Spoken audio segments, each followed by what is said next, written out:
So what got you into running initially? So I just started in school at the cross country, and then I progressed on to go to Cabarkin Athletics Club. When I turned 17 I moved to Andy Young, and that's where I've been since. And what would you say you love about it most? Is it the feeling of running, or is it who you're with? Yeah, I love the feeling of it and how you get to travel all over the world, and all the people you meet, and you can just literally leave from your doorstep and just go. So why did you choose 1500 as your event? I think I like the 1500 because I get to use my racing brain a lot, and you get a bit more time, and it's a bit of endurance and a bit of speed. So how did you make the step up from beginning to an elite level? So once I turned 17 and I moved to Andy, I think I just naturally progressed into acting like a professional athlete. So training with Laura, I just slowly done it without even realising. But obviously once I got my contract with Nike, it changed a lot. I didn't need to work, I don't study, I could actually act like a professional athlete and sleep and eat and recover properly. So for me at the moment, I'm probably at the level where I'm a bit stuck at a level, but I want to get a bit higher up. So what advice do you have for people looking to go elite? I'd say just keep working at it. It's a long process, and you just got to trust the process. And working out what suits you. I knew I had to push myself a little bit harder in training. I knew I needed the discipline of another coach. So by moving to Andy, I knew I'd make sure I was disciplined well. So I think that's just how I moved on. So yeah, I think just trusting the process and making sure you're happy with what you're doing. Do you find training with Laura is quite inspirational, and did it help you make that step? Yeah, definitely. So before, I don't think I ever pushed myself that hard. And then even the first session with Laura, seeing how hard she pushed herself, and then seeing okay, if I want to be an elite athlete like Laura, I've got to do what Laura's doing. So yeah, it's really inspired me.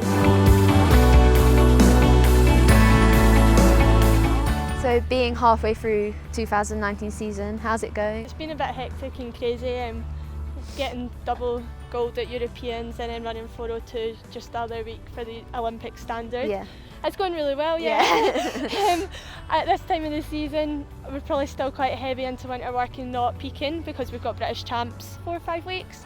So yeah, still a lot to do, but it's been good so far. And what's your biggest goal for the end of the season? Do you have a... I'd love to make the Doha the World Championships. So I've got the standard, hopefully come top 2 at British champs and then head out to Worlds. Doha. Yeah. Okay. What's it like being a young woman in the spotlight now? It's great, and I love it, and I don't act any different. I don't really look at myself as someone in the spotlight. I just love the sport, and I just love running, and I think I'd still be doing what I'm doing now, even if I wasn't professional or elite. So yeah, I just love it, the sport, and don't really notice the spotlight. That's good. Do you find that most of your hard training takes place in the winter, and then you have to balance the racing and training in the summer?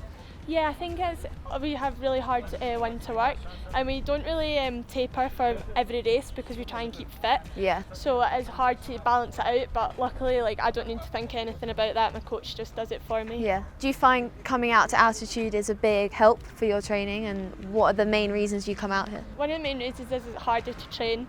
So we come out here, we work really hard, and we go home and we've progressed on. And I also think it's good for restarting. So for me, I've just already done a championships. I've came out here, getting a good routine again, back down to earth. There's no distractions, and you can just don't need to do anything while you're here. We're literally eating, training and sleeping. Yeah.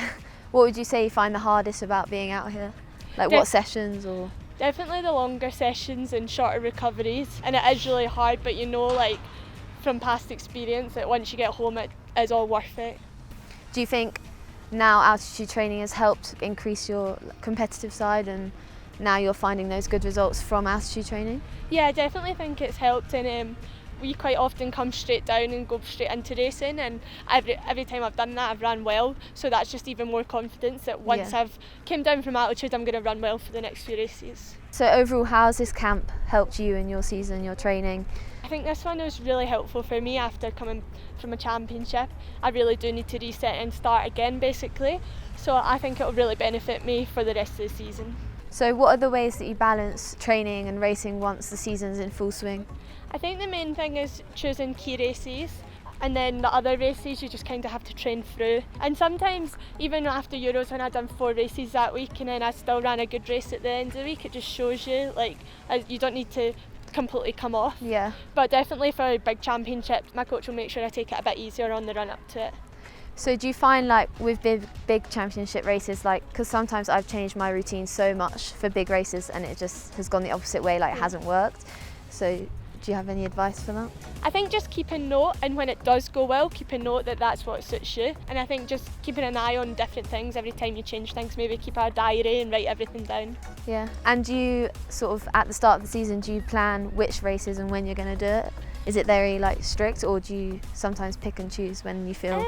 I think we have the key ones, and then we pick and choose as we go along, and you get into a few more as you develop as well throughout the season. My stage just now, it's a bit more difficult. Hopefully not anymore. Now that I've run 4.2, I'll hopefully get into a few more good races and I'll be able to plan a wee bit better. Well, it's been amazing to speak to you. Thank you so much for your time, and good luck with the rest of your season. Thank you.